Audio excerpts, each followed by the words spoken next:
Hello, my name is Matthew, and today I'm going to read The Magic Finger. I think you know me because I'm the one who was Helen Keller, but now it's this book. Okay, so let's start.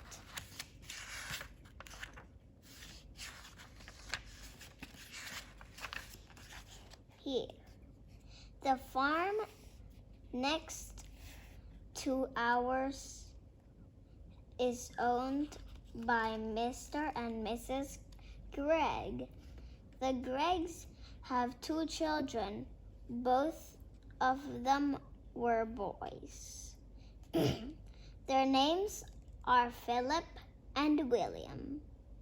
Sometimes I go over their farm to play with them.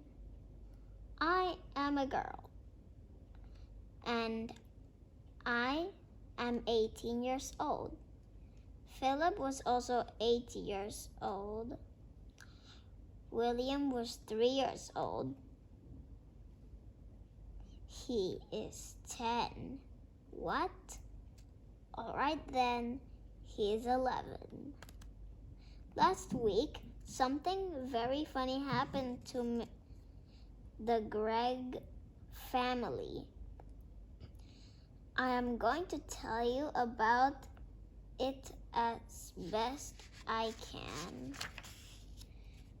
Now, the one thing that Mr. Gregg and his 2 boys loved to do more than anything else was to go hunting.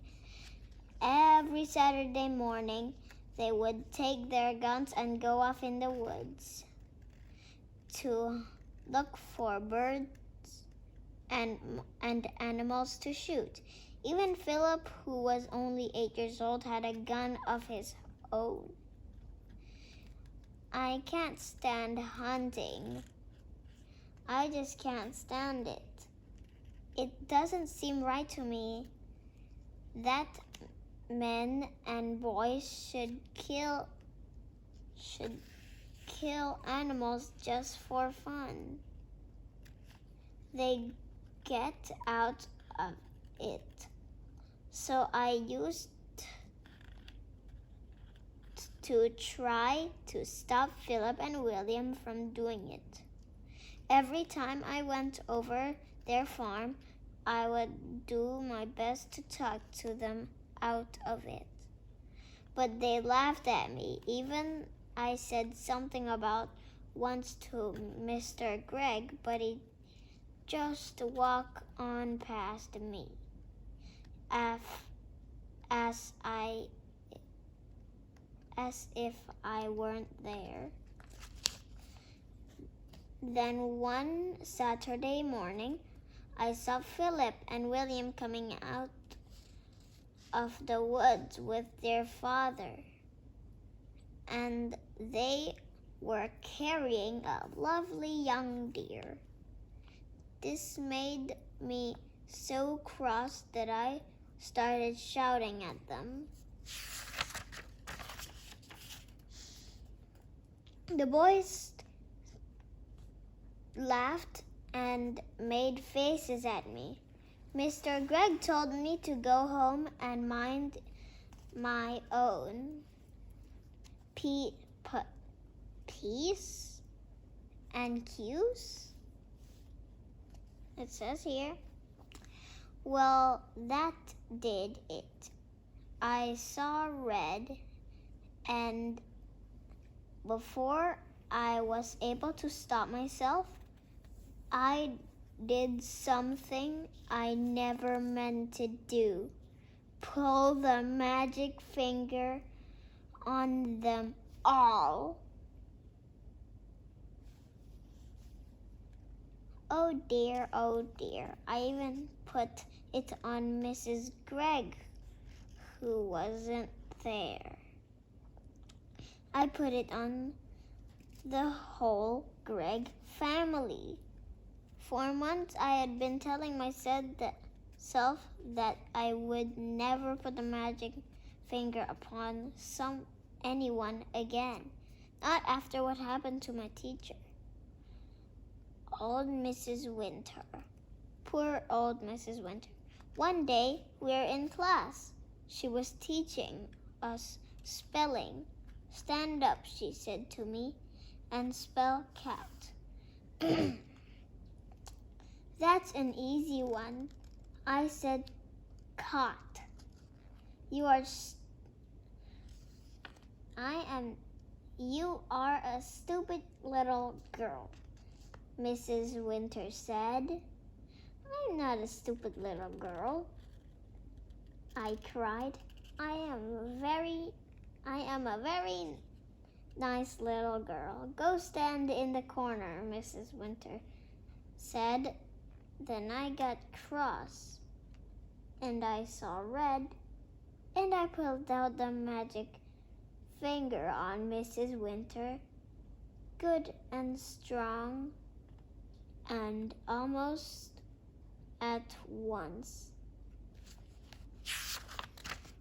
Guess what? Mrs. Whiskers began to grow out of her face. They were long black whiskers, just like the ones you see on a cat, only much bigger. And how fast do they grow?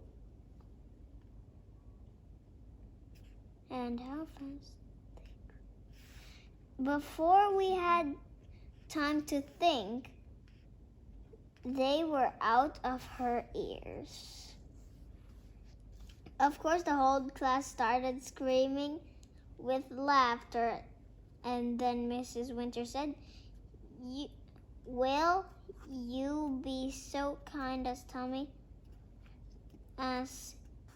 to tell me what you find so madly funny to all of you?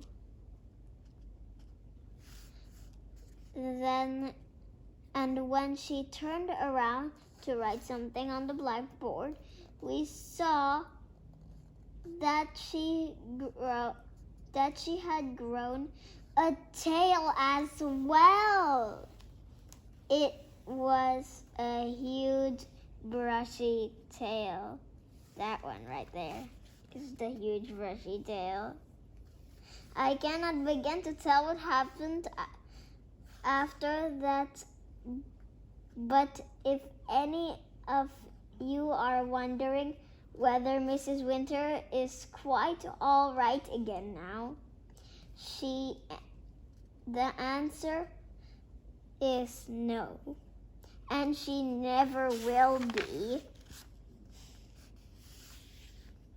The magic finger is something I have been able to do all my life. I can't tell you just how I do it because I don't even know myself. But it always happens when I get cross. When I see red, then I get very, very hot all over. Then I rip off the forefinger of my right hand, begins to strangle most terribly. And suddenly a sort of flash came out of me. A quick flash like something electric. Electric that ovens, use. It jumps out and touches the person who has made me cross. And after that, the magic finger is upon him or her, and things begin to happen. Well, the magic finger was now upon the whole of the Gregg family like before. And there was no talking it off again. I ran home and waited for things to happen. They happened fast. Shall I tell you what those things were? I got the whole story from Phil and William. The next morning, after it was all over, in the afternoon, in the afternoon of the very same day that I put the magic finger on the Gregg family, Mr. Gregg and Philip and William went out hunting once again. This time they were going after wild ducks, so they headed back towards the lake. In the first hour, they got 10 birds. The next hour, they got another 6. What a day, cried Mr. Gregg. This is the best yet. He was beside himself with joy. Just then, 4 more wild ducks flew over their heads. They were flying very low. They were easy to hit. Bang, bang, bang, bang. The guns.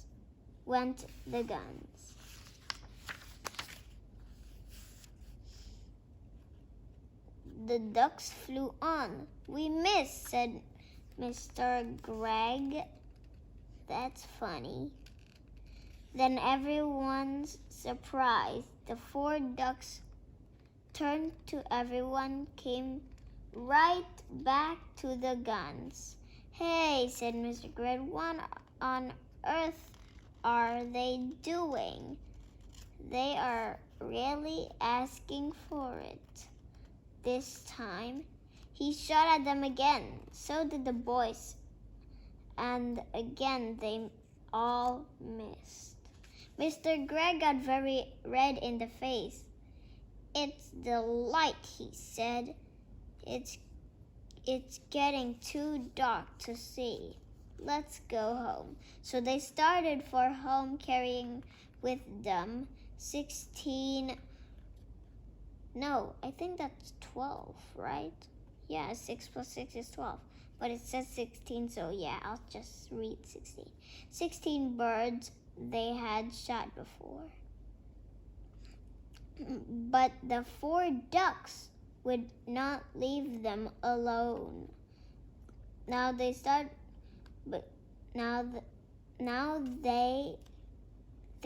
began flying around and around the hunters as they walked away. Gregg did not like this one bit. Be off, he cried, and he shot them many more times.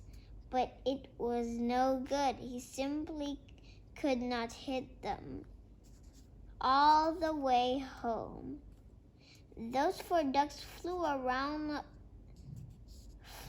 around in the sky above their heads, and nothing would make them go away.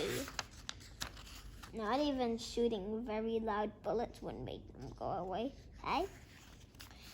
Later that night, after Philip and William had gone to bed, Mr. Gregg went outside to get some wood for his fire.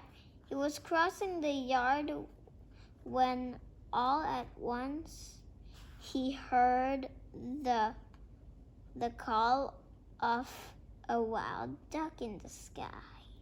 He stopped and looked up. The night was very still, but there was a thin yellow moon over the trees.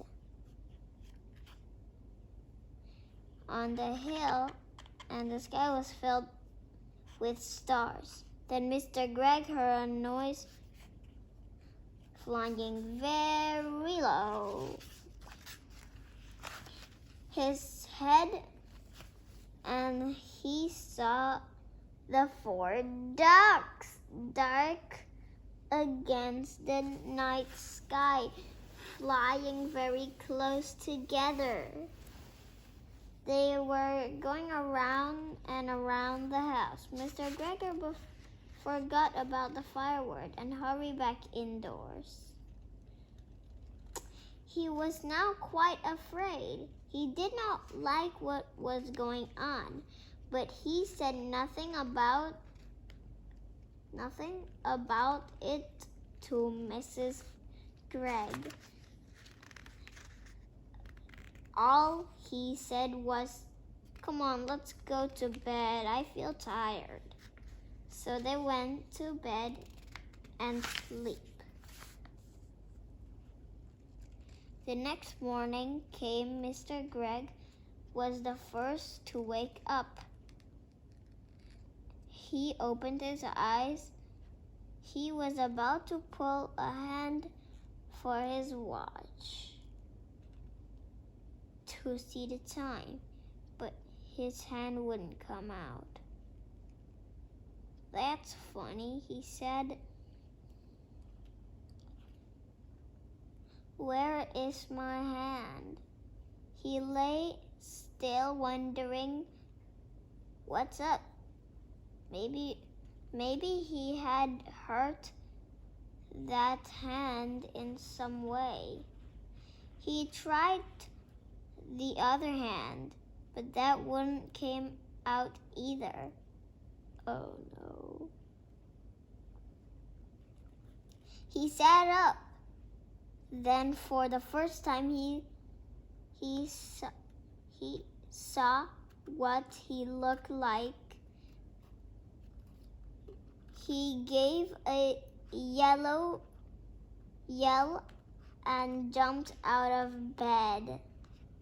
Mrs. Gregg woke up and she saw Mr. Gregg standing there on the floor. She gave a yell too, for he was now a tiny little man. He maybe was tall as the seat of a chair, but no taller. And where his arms had been, he had a pair of duck wings instead. I think I know why.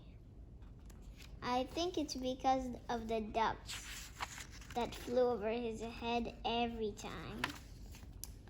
But, cried Mrs. Gregg, going purple people in the face. "My dear man, what's happened to you? What's happened to both of us?" "You mean," shouted Mr. Gregg. It was Mrs. Gregg's turn to jump out of bed. She ran to look at herself in the glass, but she was not tall enough to see into it.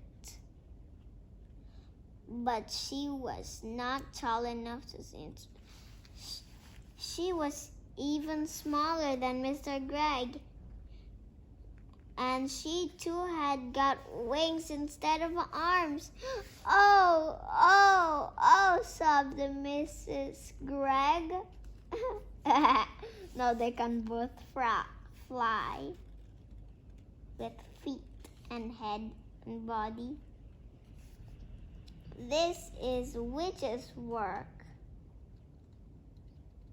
This is how witches work, cried Mr. Gregg, and both of them started running out around the room, flapping their wings. A minute later, Philip and William burst in.